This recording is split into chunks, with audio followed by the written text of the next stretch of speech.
일곱째 날의 역사에 들어갔습니다. 창세기 마지막째 날, 일곱째 날의 경륜은 너무나도 하나님의 은혜가 넘치는 일이고 하나님의 축복이 넘치는 날입니다. 그래서 하나님께서는 이 일곱째 날을 오래전부터 고대하시고 오래전부터 기다리셨던 것을 우리는 알 수가 있습니다. 첫째 날부터 시작해서 계속적으로 달려오시던 우리 하나님께서는 이제 한 사람을 최종적인 열매로 만들어 내시는 것을 볼 수가 있습니다. 그래서 오늘 2장 1절에서는 천지와 만물이 다 이루니라 이렇게 말하고 있습니다. 하늘과 땅과 모든 만물이 다 이루어졌다 이렇게 말씀을 하고 있는데 여기에 나오는 이 만물이 문제가 됩니다. 우리가 천지에 대해서는 일찍부터 우리가 알고 있듯이 실제에 구름이 떠 있는 하늘도 하늘이지만 우리들의 마음 하늘이 더 중요하다. 그렇게 해서 그 마음 하늘에 대해서 말씀을 드린 바 있습니다. 그런데 그 마음 하늘에 하나님의 경륜이 이제 형성이 된 것입니다. 우리들의 마음에 하나님의 빛이 비치게 되고 마치 저 하늘에 하나님의 태양이 비치듯이 우리 마음 하늘에 하나님의 빛이 편만하게 펼쳐져서 다시 말해서 우리들의 모든 생각과 개념이 하나님의 밝은 빛 가운데서 편만하게 할 수 있는 그러한 상태가 됐다는 이런 상태고, 또한 땅이라고 하는 예랬죠. 이 땅 역시 바탕이 하나님의 심성으로 하나님의 씨앗으로 하나님의 온전한 아들의 어떤 상태로 만들어진 상태를 말합니다. 근데 천지와 만물이 이루었다 그러니까 만물 하니까 세상에 있는 오만 잡것들, 세상에 있는 오만 모든 신성들, 모든 어떤 것들을 다 이루었다 이렇게 하는 걸로 우리가 알면은 조금 이상하게 됩니다. 왜냐하면 이 만물이라고 하는 단어가 웨콜 체밤이라는 단어를 쓰고 있습니다. 웨콜하고 체밤, 웨콜 체밤이라는 것은, 웨콜이라는 것은 많이 이루어졌다, 충분히 이루어졌다, 충분하게. 우리가 흔히들 만땅이라는 단어를 쓰죠. 이제 우리 자동차에 기름 넣을 때 보면 만땅 넣어라 이렇게 말하는 얘기도 한데, 그래 서로 알아듣죠. 만땅이 뭔지. 이게 가득 채워라 이런 얘기죠. 요즘 흔히들 이제 가면은 한국말로 하십시오. 여기 이제 가득 채워주셔 이렇게 말을 하는데, 가득 채웠다. 만이라고 하는 것은 가득 채워졌다, 충만하게 채워졌다 이렇게 봅니다. 무엇이 이 하늘과 땅의 그 상태가 무엇이 가득 채워진 거예요. 무엇이 하나님의 그 섭리와 하나님의 뜻이 꽉 채워졌다는 얘기예요. 그리고 이 웨콜이라는 단어가 이제 충분히 채워졌다 이런 뜻을 가지고 있고, 그 다음에 체밤이라 하는 것은 뭐냐 하면은 투쟁하다, 전쟁하다 이런 의미를 가지고 있습니다. 그래서 만은 가득이고 물이라고 하는 단어는 체밤이라는 단어인데, 이 체밤은 무엇이 체밤이냐? 이제 싸움이라든가 연단이라든가 수행이라든가 이런 것들이 가득 채워진 거예요. 경험이 꽉 찬 거예요. 이게 천지에 우리들의 마음 상태에 하나님의 경험, 하나님의 말씀, 하나님의 뜻이 우리들 마음속에 꽉 채워져 있는 상태가 천지와 만물이 다 이루니라 이런 말이에요. 그래서 만물을 세상의 만상으로 보지 말고 우리 안에 하나님의 뜻이 꽉 채워. 그래서 우리가 요한복음 1장에서 나타나는 그 아들의 이름을 가지는 사람은 육정으로나 사람의 뜻으로 나지 않고 오직 하나님께로 났다 하는 얘기는 하나님의 뜻이 그 마음속에 꽉 차는, 그 뜻이 하늘에서 이루어진 것 같이 땅에서도 이루어지다 하는 얘기는 하나님의 뜻이 우리들의 마음속에 꽉 채워지는 이런 상태입니다. 그래서 오늘 오전에도 말씀을 통해서 했습니다마는 하나님께 영광 돌리는 거, 하나님께 영광 돌리는 일은 우리들 마음속에 하나님의 마음이 꽉 차 있는 거예요. 너희는 이 마음뿐이라 그리스도 예수의 마음이니 하는 그리스도 예수의 마음이 우리 마음속에 꽉 채워진 것. 이 상태가 뭐냐? 다 이루니라. 이 상태가 하나님이 바라시는 바 그 목적이다 말이죠. 세상에 뭐 꽃이라든가 세상에 뭐 각종 만물을 아무리 다 이뤄놓은들 하나님께서 보시기에 좋았다라고 할 수가 없습니다. 왜냐하면은 그것들은 변화무상합니다. 우리가 꽃은 오늘 이 꽃꽂이도 이렇게 꽃을 이쁜 꽃을 꽂았는데 이 꽃이 영원하지 않습니다.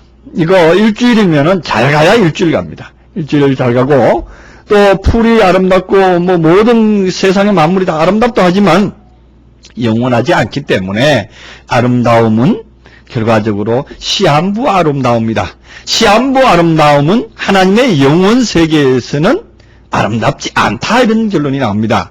결과적으로 우리로 하여금 그 꽃을 보고 우리도 저렇게 아름답게 나타나라고 하는 우리를 가르치는 교훈일 뿐이지 교훈으로서 나타나는 어떤 것이지 그것이 영원한 아름다움은 아니다 이거죠. 그 영원한 아름다움이라는 것은 하나님과 함께 하나님이 영원 세계에 계시기 때문에 하나님과 함께 그 영원 세계에서 같이 동행하는 삶을 살 때에 동행했을 때 그 하나님이 아름답게 보시는 거죠.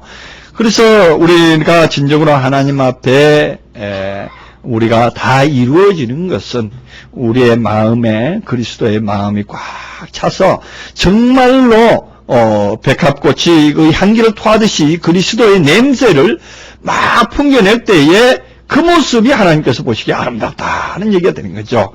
그래서 그것을 하나님께서는 말씀을 하시는 것이 2장 1절입니다. 천지와 만물이 다 완성되었다. 완성되었다. 우리들 마음에 그리스도의 마음이 꽉 채워졌다. 이런 얘기입니다.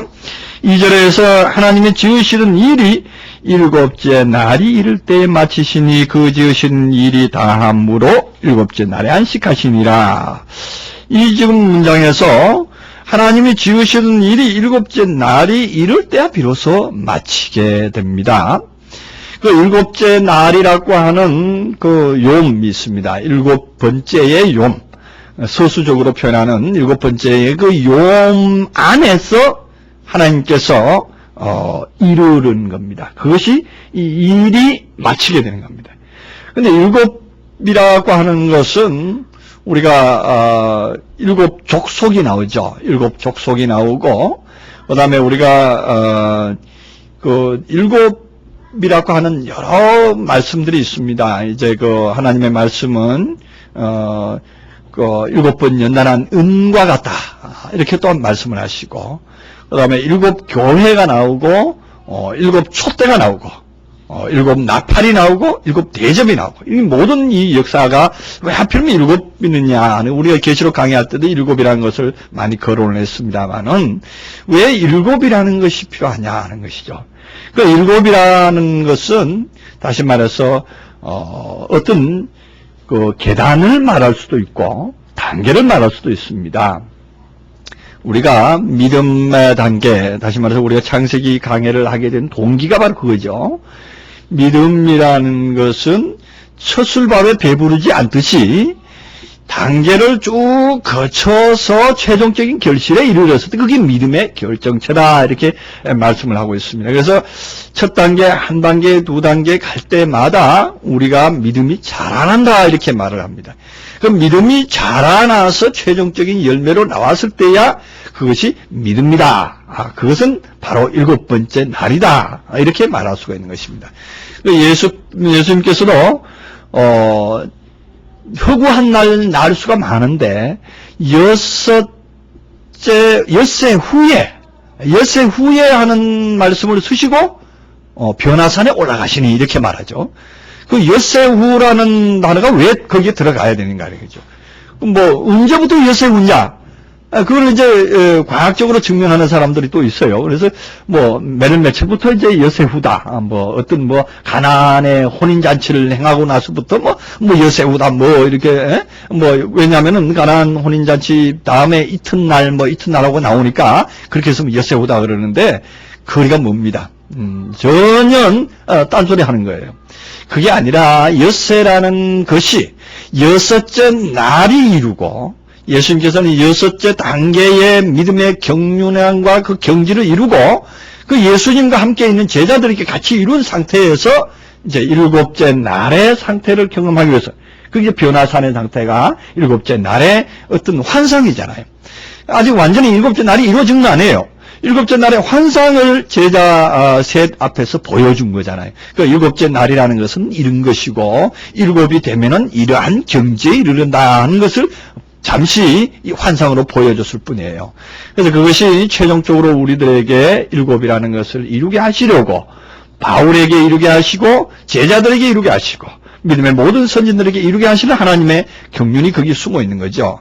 그래서 믿음이라는 것은 언제까지나 계단을 밟아서 한 계단 한 계단 올라갔을 때야 비로소 최종적인 결실에 도달할 수 있는 것이지, 그것이 뭐 무턱대는 거 처음에 교회에 출석했다고 해서 그 사람이 바로 일곱째 날에 이룰 수 있고 바로 여섯째 날에 이룰 수 있고 그렇지 않습니다.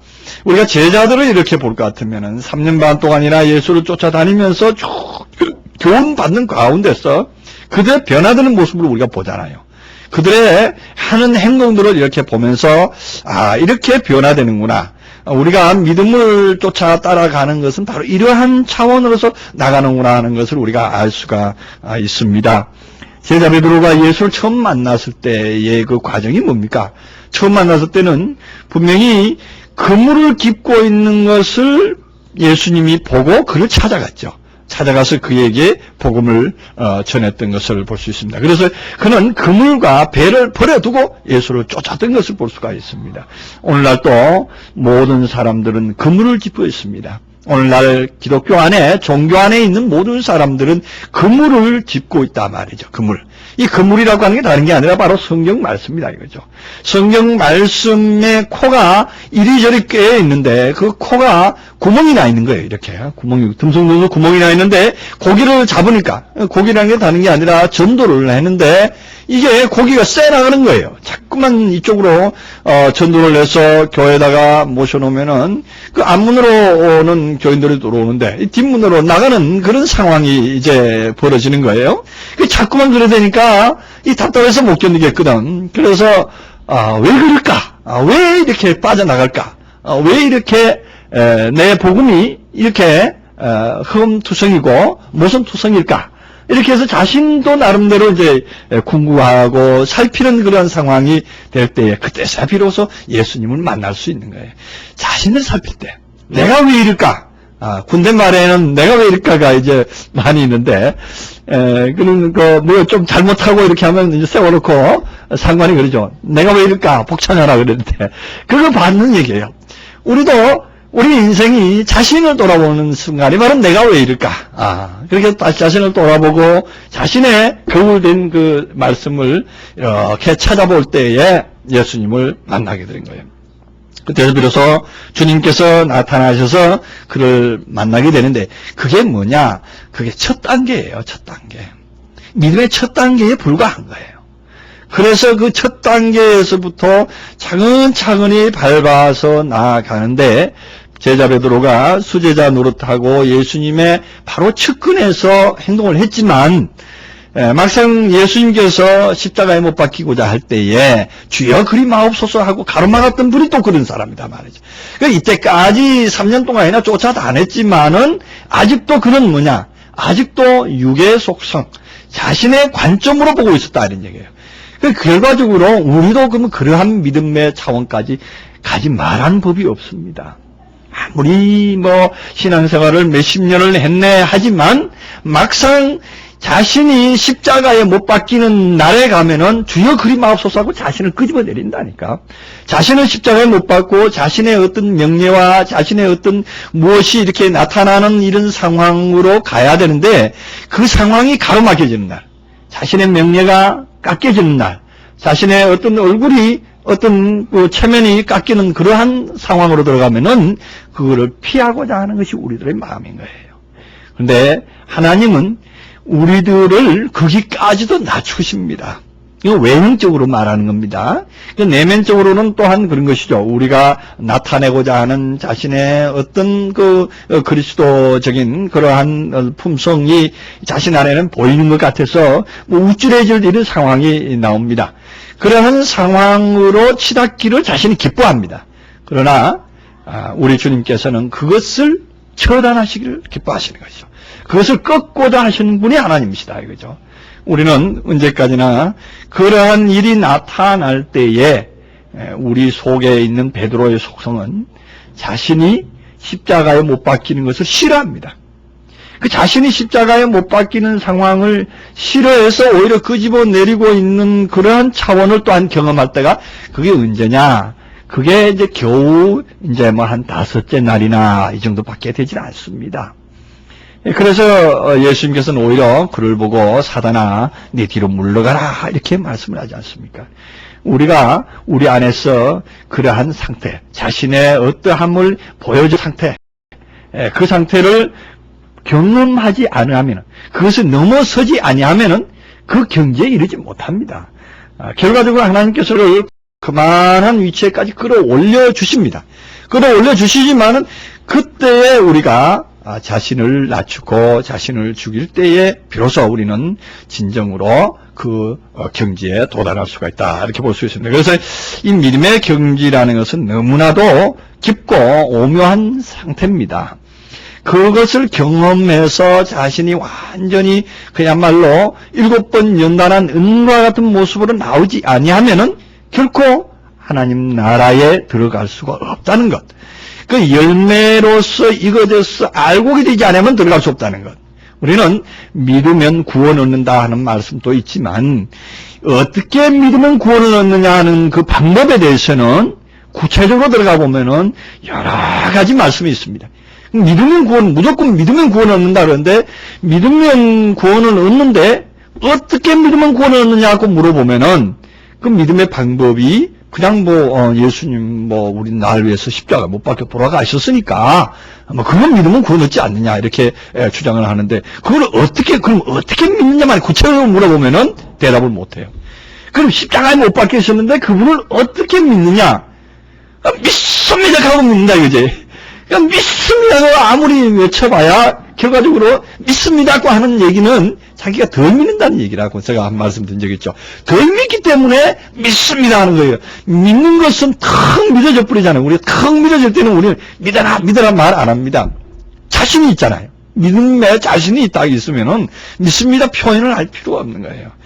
믿습니다라는 표현보다도 오히려 그 믿음의 본체가 되어서 주님 날 아시죠? 그 말 한마디면 되는 거잖아요. 더 이상 뭐 있어요. 주님 내가 주님 얼마나 믿는지 주님 아시지 않느냐.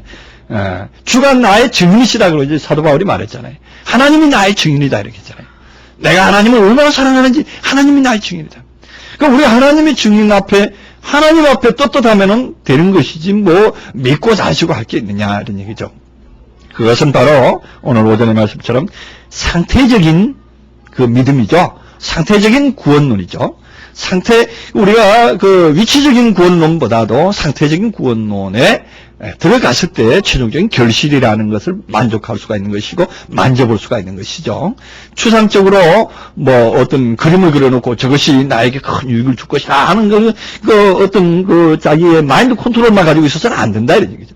그것은 그래서 두렵고 떨림으로 구원은 이루어 나가라 이런 겁니다. 구원을 이루어내. 그래서 그렇기 때문에 우리는 믿음의 경주를 경주하라. 믿음의 선한 싸움을 싸우라 이렇게 나오잖아요. 그럼 믿음의 선한 싸움이 왜 필요하냐? 그것은 바로 이루어져야 될 경지가 있기 때문이다 하는 얘기죠.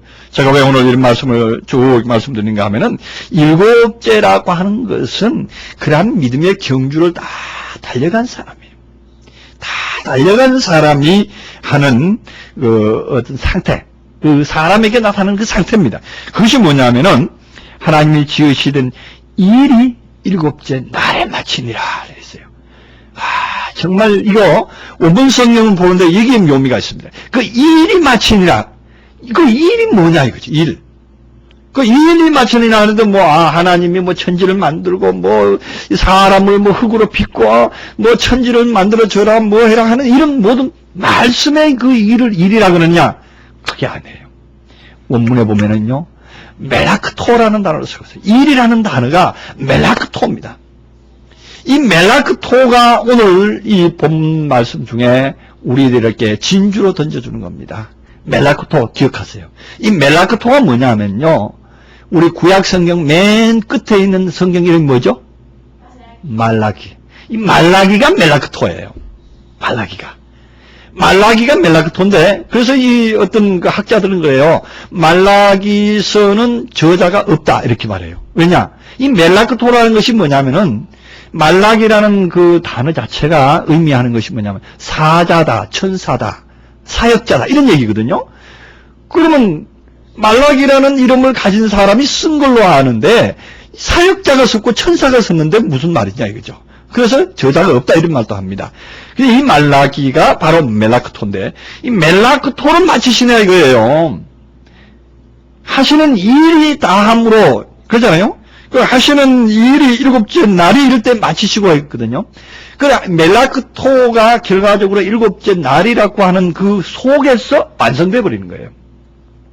일곱이라는 단계로 쭉 걸어왔던 어떤 믿음의 선진 하나가, 믿음의 성도 하나가 일곱 단계로 쭉 걸어와서 결과적으로 일곱이라고 하는 어떤 테두리 속으로 딱 들어가니까 결과적으로 일곱이라는 완성 속에 멜라크토가 딱 들어앉아 있는 거예요. 멜라크토가 딱 보여지는 거예요. 이 멜라크토가 정말 의미 있는 것은 어디서 발견되느냐? 히브리서에 가면 발견돼요. 히브리서에 멜기세덱이 나오죠.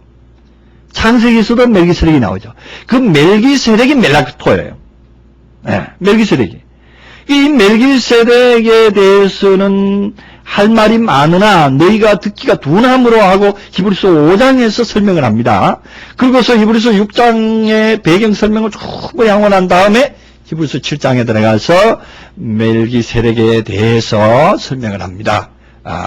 이건 족보도 없고 아비도 없고 오로지 하나님의 아들과 방불하다 이렇게 또 표현을 하면서 그 멜기세덱에 대한 얘기를 쭉 설명을 하는데 창세기에 있던 멜기세덱의 아브라함에게 복을 빈 자에 대한 상황까지 나옵니다. 그러면 이 멜기세덱이 도대체 얼마나 위대한 사람이라는 게 나오잖아요. 그 창세기에 하나님께서 이 멜라크토로 완성했다는 것이 무엇이라는 게 이제 나옵니다. 그러니까 하나님이 만들었던 일이 그 세상 만물 만든 게 아니에요. 이 멜라크토 하나 만든 거, 이 사자, 하나님의 사자 하나 만들어낸 거, 이것이 하나님의 기쁨으로 나왔던 거예요. 이것은 한 번, 두 번 만에 만들어지는 게 아니에요. 한 단계, 두 단계에서 만들어지는 게 아니에요. 7단계의 완전한 경지를 수행을 한 사람에게만 나오는 하나님의 어떤 그러한 위대한 경지인 거예요. 그렇기 때문에 히브리서 기자는 이 멜기세덱을 그처럼 우월하게 높여줍니다. 의의 왕이요, 평강의 왕이요, 살렘 왕이다 그렇게 말합니다. 그 멜라크토예요. 이 멜기세덱이 멜라크토로 나오거든요. 그래서 이 멜기세덱은 바로 우리들이 최종적으로 도달해야 돼요. 그래서 우리가 어느 반차를 쫓을 것이냐 이렇게 나오잖아요. 어느 반차를 쫓을 것이냐, 멜기세덱의 반차를 쫓을 것이냐, 아니면 레위 반차를 쫓을 것이냐 이렇게 나오잖아요.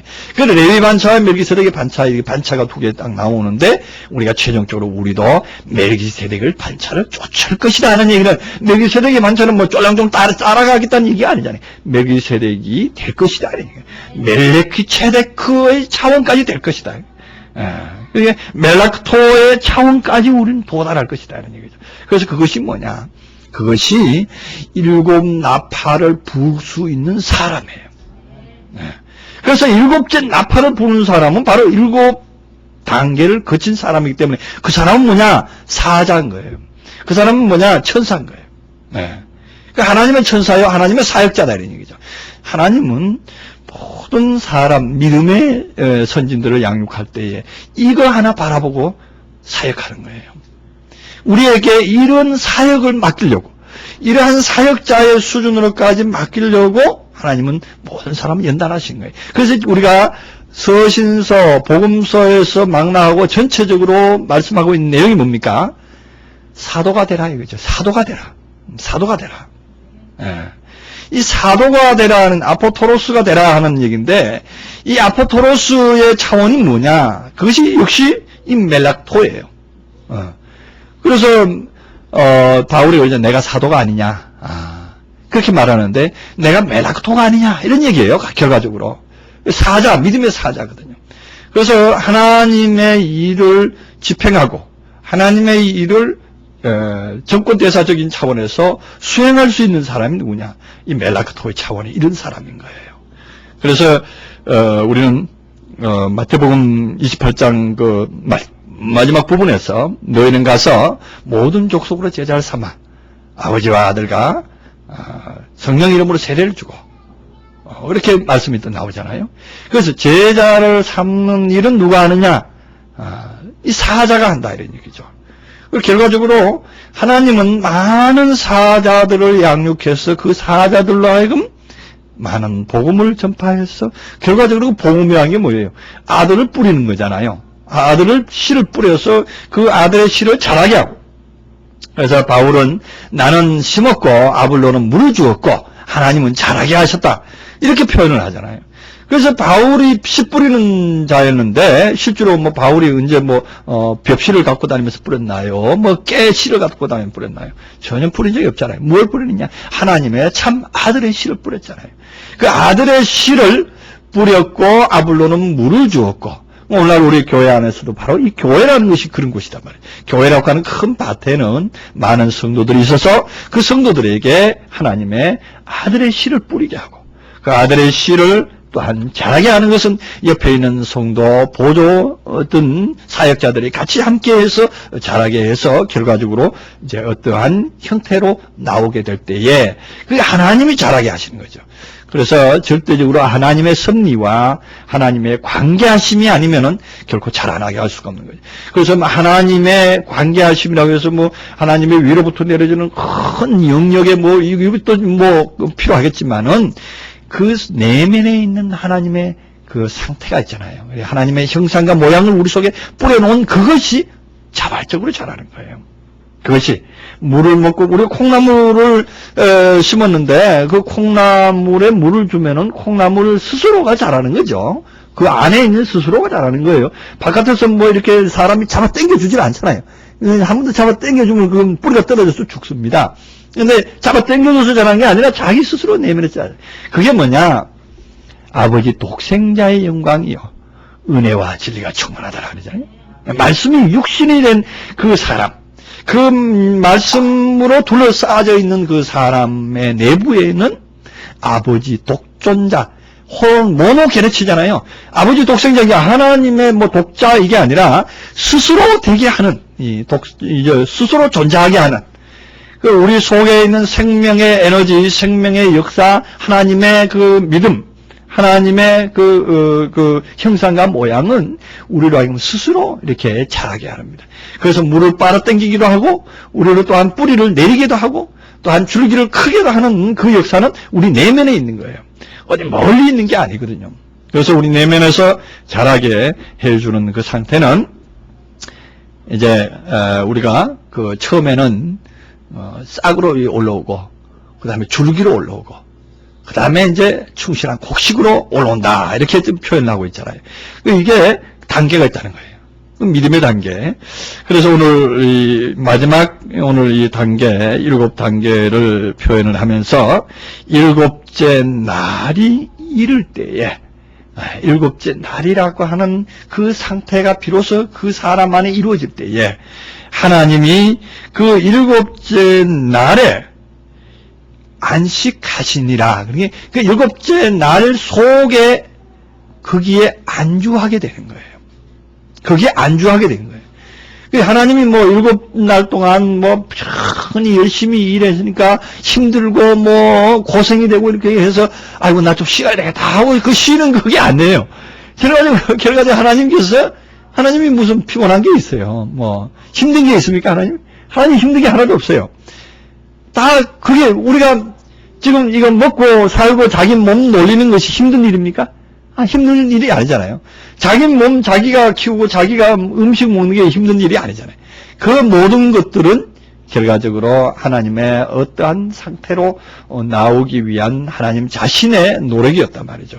그래서 최종적으로 어떠한 모습이 딱 나오니까 거기에 비로소 하나님은 거기에서 자리를 잡으시는 거예요.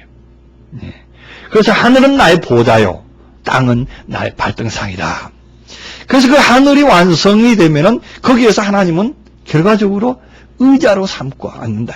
우리가 바깥에서 일을 열심히 하다가 집에 들어와서 소파에 탁 그리고 앉으면은 정말 편안하잖아요. 예, 편안함을 느끼잖아요. 그러한 상태. 예. 이제 진행이 이제 다 됐으니까, 이제 다 이루어졌으니까 거기에서 이제 안주할 수 있는 것.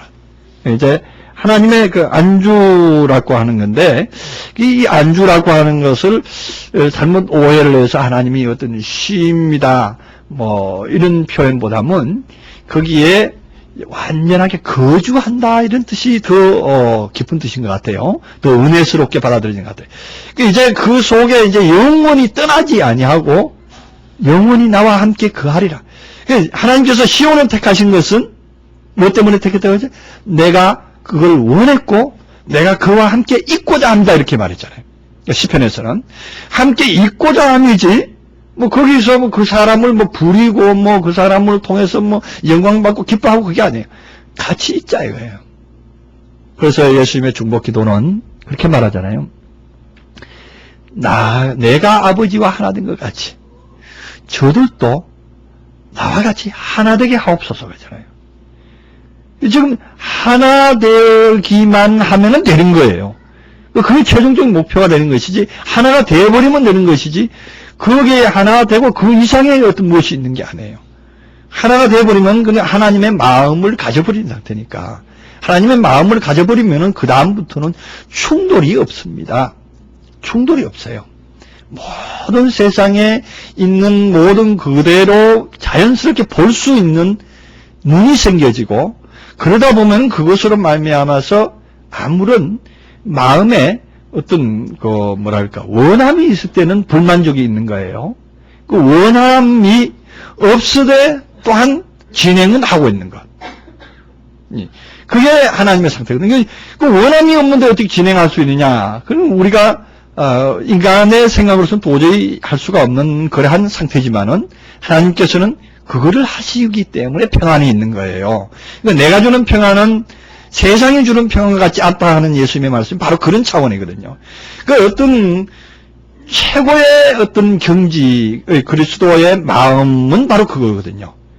그 어떤 사물과 어떤 현실이든지 그대로 용납하면서 수용하면서 마치 그 스폰지에 그 물이 함유되듯이 스펀지에다가 우리가 화살을 잡아당기고 이제 두꺼운 스펀지를 이제 화살을 쏘았을 때에 쑥 들어갔다가 다시 이제 튕겨나오고 그냥 수용해버리잖아요.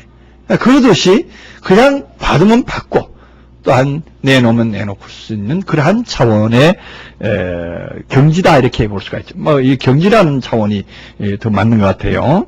그래서 그렇게 될 때에 하나님은 안식한다 이런 얘기입니다. 그래서 이제는 내가 여기 쉴 것은 내가 이를 원했기 때문이다 하는 표현이 나오게 되고 내가 여기를 영원히 함께 거하겠다.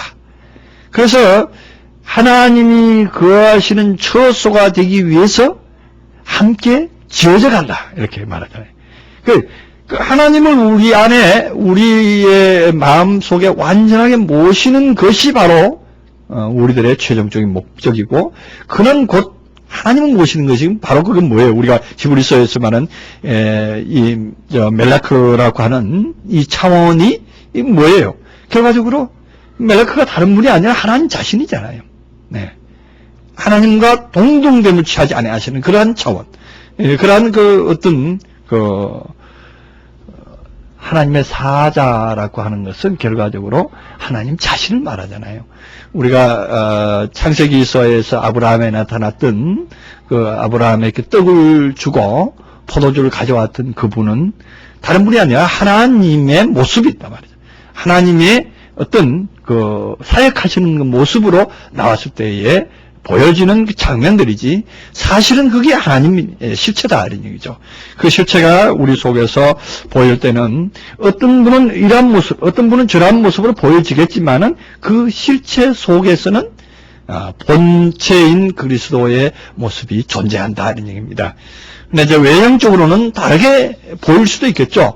뭐 하나님의 천사처럼, 뭐 하나님의 사자처럼, 아니면 사도들처럼 이런 모습으로 이제 보여지기도 하겠죠. 그러나 그 내면 중심부에는 하나님의 상태가 완전히 존재한다. 이 멜라크토라는 것이 완전히 존재한다. 이렇게 볼 수가 있겠습니다. 그래서 하나님이 지으시는 그 일은 멜라크토를 향한 하나님의 계속적인 사역이었고, 결과적으로 그 일이 결과적으로 완성되니까 이제는 마쳤다, 이런 게 완성되었다, 이런 얘기입니다. 마치심에 그 일이 다 함으로 다시 그 멜라크토가 완성되었으므로 하나님이 일곱째 날이라고 하는 일곱째 요음이라고 하는 완전한 날이에요. 요음이라고 하는 것은 날인데, 이 완전한 날은 우리가 뭐라 그랬습니까? 빛의 날이다. 빛의 날이다. 어둠의 날이 아니고 빛의 날이다. 이렇게 빛이 완전한 거예요. 그 빛은 빛인데 첫째 날은 7분의 1의 완전이다. 이렇게 볼 수 있죠. 7분의 1의 완성이고, 둘째 날은 7분의 2의 완성이고, 셋째 날은 7분의 3의 완성이고, 넷째 날은 7분의 4의 완성이고, 다섯째는 7분의 5, 여섯째는 7분의 6, 일곱째 날은 7분의 7의 완성이다. 그건 완전한 거다. 이런 얘기죠. 그렇게 해서 그 완전한 빛이다. 이런 얘기죠. 그 완전한 빛의 날이, 완전한 빛이 이루어지니까, 결과적으로 완전한 빛은 뭐냐? 하나님은 빛이시다 그러잖아요. 하나님은 해요. 방패다 그렇게 말하잖아요. 그 하나님 자신이 보여지는 거예요. 우리 속에서 하나님의 형상과 모양이 그대로 나타나는 그러한 상태를 말하고 있습니다. 네, 말씀을 들으신 분이 혹시 오해를 할까봐 제가 보충 설명하는데, 하나님의 어떤 형상과 모양이 다 완성돼서 나타나면 사람이 그러면 하나님이 된단 말이냐? 하나님의 어떤 외형적인 모습을 갖춘단 말이냐? 그렇게 보면은 오해가 되겠죠. 그런 상태를 말하는 게 아닙니다. 다시 말하면 사도 바울이 말하는 그리스도의 온전한 상태, 그리스도의 모양을 가진 사람, 그리스도의 사람, 그리스도의 형상을 이룬 사람, 그리스도의 장성한 상태가 이루어진 사람, 이런 상태를 말한다. 이렇게 봐야 되겠습니다. 왜냐하면 우리들에게 어떤 샘플이 없어요. 그 샘플이라고 하는 것은 그래봐야 우리들에게 보여지는 서신서에 나와 있는 사도 바울의 어떤 차원이라든가 예수님의 차원이라든가 제자들의 차원을 들고 우리가 설명할 수밖에 없죠. 그 이상의 것을 설명한다면은 그건 이제 조금 오버한다 이렇게 할 수가 있겠죠. 그러나 우리는 그 한계 안에서 표현을 해도 충분히 알아들으실 분은 알아들을 수 있으리라고 저는 봅니다. 그래서 그 상태가 바로 일곱째 날이 됐고, 그 상태는 곧 하나님이 거기에 안주할 수 있는 그러한 상태가 됐다 이렇게 말합니다. 3절에는 하나님이 일곱째 날을 복주사 거룩하게 하셨으니 이는 하나님이 그 창조하시며 만드신 모든 일 마치시고 이 날에 안식하셨음이니라 이렇게 말하죠. 네, 일곱째 날을 복을 주었다 이렇게 하죠. 그래서 일곱째 시간에다가는 복을 줄 수가 없죠. 우리가 일곱째 시간이라고 말하면 굳이 우리가 오늘날 말하는 개역 날짜 달력에 보면은 토요일이 일곱째 날입니다. 월요일부터 쳐서 일요일부터 일요일이 썬데이가 첫 날이죠. 썬데이 먼데이에서 이렇게 해서 토요일이 딱 일곱째 날이 되는데, 그 일곱째 날이 그럼 길일이란 말이냐? 오늘날 말하는 길일이란 말이냐? 아주 복이 되는 날이란 말이냐? 이렇게 말할 수가 있죠. 그래서 불교에서 말하는 그럼 길일이 그럼 기독교 안에서도 있네 이렇게 해서 비판하는 사람도 있어요. 왜? 일곱째 날에 복 준다 그랬으니까 그날만 그냥 복된 날이니까 그날에 어떻게 하든지 복 있는 행동을 하면은 복 받을 것이다. 이렇게 생각하는 사람이 있는데, 그런 차원이 아니죠. 아까 말했던 일곱째 날이라고 하는 일곱째 요음은 이제 완전한 빛의 상태. 빛의 상태에 이르는 자는 복된 자다 하는 얘기예요. 복을 뭐 주고받고, 그 복이 무슨 물질이게요? 뭐 주고받고 이렇게 되게 복된 자다 이런 얘기죠. 이게 복의 근원이죠. 그래서 누구에게 복의 근원이 된다 그랬어요? 아브라함에게 복의 근원이 되리라 이렇게 말했잖아요. 그 사람은 복의 근원이지, 뭐 복을 다른 사람에게 뭐 주고받고 이렇게 하는 게 아니에요. 복의 근원 자체는 하나님 자신이니까. 이 복이라고 하는 것도 우리가 흔히들 그 복 받았다, 누가 복고 주택 복권이라도 하나 당첨되면 그 사람 복 있다, 복 받았네 이렇게 말하는데, 그게 복이 아니죠. 그게 복일 것 같으면은 성경에 복으로 기재를 하지 않습니다. 겨우 그게 복이라면은 나는 그런 복 안 믿을 거예요. 안 가질 거예요. 시시하게 그런 게 문제가 아니에요. 하기야 짚을도 없는 목사가 그것도 간지덕지지만 근데 그 복을 말하는 게 아니다는 얘기죠. 아무리 빈궁하게 살지만 우리는 그 복 바라오는 게 아니다 이거죠. 그보다 더 위대한 복이 예비되어 있고 그보다 더 위대한 것이 복이기 때문에 우리는 복된 일을 증거하는 거예요. 그 복이 되는 거지, 복을 받고 복을 주고 이 복을 증명시키고 그게 아니다 이거죠. 나는 복의 존재다 이런 얘기예요. 나는 복의 존재다. 이 복의 근원이다 이런 얘기죠. 그래서 우리는 복을 지어요. 우리가 복을 짓는 거다 말이죠. 복을 만들어 나가는 거죠. 이 복이라는 것은 쌓아져 나가는 거죠. 천국에 이제 보화를 이제 결국 천국에다가 보화를 쌓는다 그러는데, 우리는 마음에다가 하나님의 보화, 하나님의 말씀, 하나님의 상태를, 하나님의 어떤 형상과 모양을 차곡차곡 쌓아나가는 거예요. 쌓아나가면은 결과적으로 하나님의 모습이 나오죠. 결과적으로. 그렇게 되겠죠? 그래서 내 마음에 하나님의 상태를 계속적으로 쌓아나가는 것이 그런 복을 짓는 것이다. 이렇게 말할 수도 있는 것이죠. 그래서 복이 되어졌죠. 복을 주사. 주고받고 하는 것이 아니라, 복이 이제 되는 그런 차원. 그 다음에 거룩하게 했다. 거룩하다. 이 거룩하다. 성결하다. 이런 얘기거든요. 그 상태를 이제는 보존을 해야 되잖아요. 예. 이제는 복의 상태가 돼 있으면 이제는 보존을 해야 돼요. 이 구별을 시켜야 되거든요. 이 구별을 안 시키면은 오염될 수가 있잖아요. 우리는 귀중한 거는 이 보배, 함에다가 넣잖아요. 그죠? 그래서 우리 보배를 질그릇에 가졌으니 하고 말합니다. 그리고 이제 구별시키고 성별시키는 일을 합니다. 그래야 되면은 어떤 상태가 되느냐? 우리가 이 상태에 몰입하게 되면은 이제 어떤 잣대가 생겨, 나름대로 세상을 보는 잣대가 생기기 때문에 그 잣대에서 그 이하로 떨어지질 않습니다. 그 이하로 떨어지질 않기 때문에 그게 구별이 되는 거예요. 우리가 아무리 우리가 구별시킨다 해서 갑옷을 입고 우리 몸에다가 아무리 금으로 장식을 한다 해도 이 세상의 어떤 대기로부터는 보호를 받을 수 있지만은 이 생각의 개념으로 들어오는 거는 이거는 뭘로도 막을 수 없어요. 방패 아니라 아무리 좋은 금으로 씌워놔도 들어오는 것은 막을 수가 없습니다. 이거를 막을 수 있는 것은 뭐냐? 거룩하게 할 때. 하나님의 거룩. 그래서 내가 거룩하니 너희도 거룩하라 하는 하나님의 거룩이 우리를 불러 쌓아졌을 때 가능한 거예요. 하나님의 거룩이. 이 하나님의 거룩이 다른 것이 아니라 완전한 빛 속으로 들어가 버리면, 완전한 빛의 상태가 되면, 그래서 모든 것을 보고 모든 것을 헤아릴 줄 알지만 그거를 가지고 판단하지 않는 거예요. 다 볼 수 있는 눈은 가졌지만 그걸 가지고 함부로 헤아리고 판단하지 않는 거예요. 너 왜 이랬냐, 너 왜 이랬냐 가지를 않는 것이 왜 그러냐 알거든요. 그 후를 알거든요. 그 뒷모습을 알거든. 그 뒤에 있는 모습, 그가 앞으로 어떻게 될 모습을 알거든요. 그래서 잠잠히 참고 기다리셨던 분이 하나님이다 말이죠. 오랫도록 참고 기다리시는 그 하나님. 우리의 그 인간의 구조를 하나님은 너무나도 잘 아십니다. 하나님의 빛 가운데 있는 분은 인간의 구조를 너무나도 잘 알아요.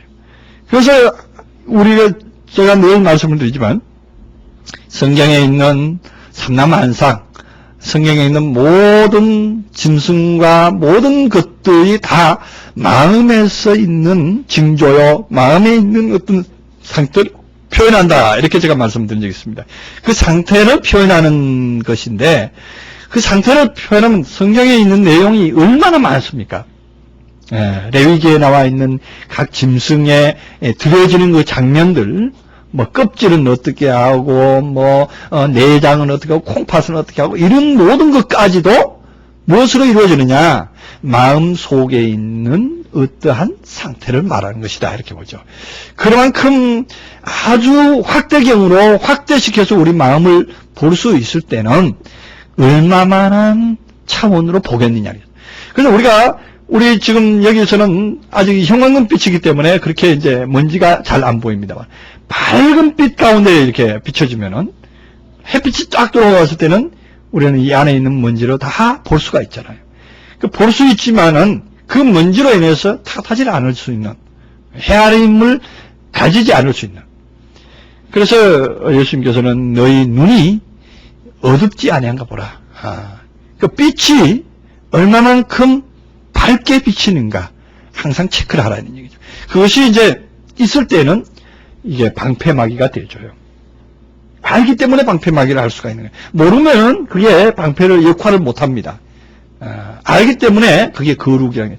그래서 그러한 차원에 있을 때는 어떠한 것도 생각으로, 어떠한 상태적으로 외세의 어떤 침공으로부터 그대로 보호를 받을 수가 있는 거예요. 그게 바로 거룩의 상태입니다. 그래서 예수님께서 내가 거룩하니 너희도 거룩하라 했던 것이, 이 말씀을 견주어서 보면은 얼마나 위대한 경지인가, 얼마나 위대한 말씀인가, 얼마나 위대한 축복인가를 알 수가 있는 거예요. 정말 우리가 그 거룩 속에 들어가면은, 그 거룩의 그 상태 속에 들어가면은 세상에 그 어떤 것이 부러울 것이 없잖아요. 세상에 그 어떤 것 가운데서도 우리는 행복할 수가 있는 거예요. 기뻐할 수가 있는 것이고, 하나님의 마음처럼 우리는 기쁨의 날을 보낼 수가 있는 것이죠. 그래서 거룩하게 하시던 이는 하나님이 그 창조하시며 만드신 모든 멜라크토가 맞춰지니까 모든 것이 채워졌다는 얘기죠. 채워지니까 이 날에 이제 안식하셨다는 얘기입니다. 그래서 우리는 복의 근원이 돼야 되겠고, 결과적으로 우리는 복의 근원만 되는 것이 아니라 거룩의 어떤 휘장으로 가려져 있는 상태가 됐을 때 우리는 더 이상 세상으로 떨어지지 않아요. 이제 말씀을 이제 첨언한다면 그런 것이죠.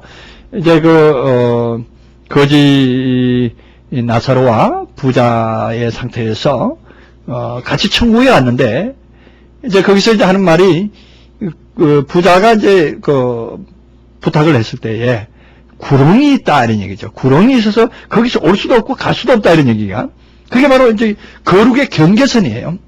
그게 바로 경계선이 딱 있기 때문에 그 이상으로 떨어지지 아니할 수 있는, 그 이하의 어떤 세상의 어떤 관념과 세상의 어떤 것으로 떨어지지 않고 하나님의 관념으로서 모든 사물을 볼 수 있기 때문에, 그때부터는 우리는 진정으로 하나님의 일만 할 수가 있어요. 요즘 서신서를 연구하면서 보면서 또 기도하면서, 이번에 기도 기간 안에서도 서신서를 집중적으로 봤는데, 그 보면서 어찌 그렇게 살 수 있었을까? 그러니까 믿음의 선진들, 사도들이 어떻게 그렇게 구별된 삶을 살 수 있었을까?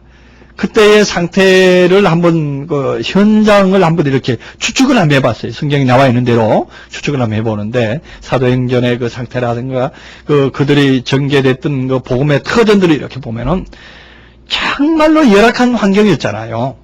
정말로 열악한 환경 가운데 차가 있습니까? 아니면은 어떤 금전적으로 여유가 있었습니까? 건강일이 또 따라줬습니까? 그 바울 같은 경우에는 그 건강이 아주 골골했던 사람은 우리가 잘 알고 있잖아요. 오죽하면 그 의사 누가가 맨날 이렇게 뒤에 따라다녔을까요? 그러한 상태인데도 복음의 그 노선은 꺾여지지 아니하고 계속적으로 갈 수 있었던 것은 바로 그 사람이 이 거룩으로 무장되어 있었기 때문이다. 볼 수가 있어요. 우리가 이런 것으로 무장이 딱 되면은 우리의 지표가, 우리의 목표가 분명하게 서게 됩니다. 이 목표가 분명할 때는 좌우에 어떤 그 파장이 우리를 엄습해 와도 우리는 흔들리지 않을 수가 있는 거예요. 이 목표가 흐려져 버리고 목표가 어두워져 버릴 때는 우리는 가다가 좌절할 수도 있고 헤맬 수도 있는 거예요. 그래서 목표가 분명하게 딱 서면 그것이 나의 최고의 목적이고 내 생애의 가장 위대한 일이고 내 목숨 다 투자를 해도 안 아까울 그런 목표가 딱 보여져요. 그게 뭐냐? 빛을 가진 사람, 빛의 상태를 본 사람은 그거를 목표로 삼기 때문에 더 이상 이것이 보이질 않아요. 어떠한 환경에 어떤 눌림도 굴복이 되질 않습니다. 그 사도들이 바로 그런 목표를 봐서 그것을 추구하면서 나갔지 않느냐, 저는 이렇게 봅니다. 그래서 우리로 정말로 멜라크토, 오늘 이 말씀 하시던 일, 그 멜라크토의 완성을 위해서는 우리는 어찌하든지 우리의 달려갈 길, 이 경주할 길을 다 달려가야 되지 않겠느냐, 또한 다짐하고 열심을 내야 되지 않겠느냐, 다시 한번 다짐을 해보는 말씀이고, 또한 우리가 첫째 날부터 일곱째 날의 과정에 일단락, 이번 오늘로서 이제 전반기 일단락 일부분에 대한 것은 완성이 됩니다. 오늘 이러한 말씀이 나오게 하시려고 이때까지 쭉 이렇게 많은 서론을 전개를 했었던 것입니다. 결과적으로 오늘의 이 결실을 저와 여러분이 다 누리고 또 이 경지에 다 이르러서 결과적으로 모든 사람이 진정으로 복의 근원이 돼서 복을 나눠줄 수 있는 저와 여러분 되시기를 주님의 이름으로 축원하겠습니다.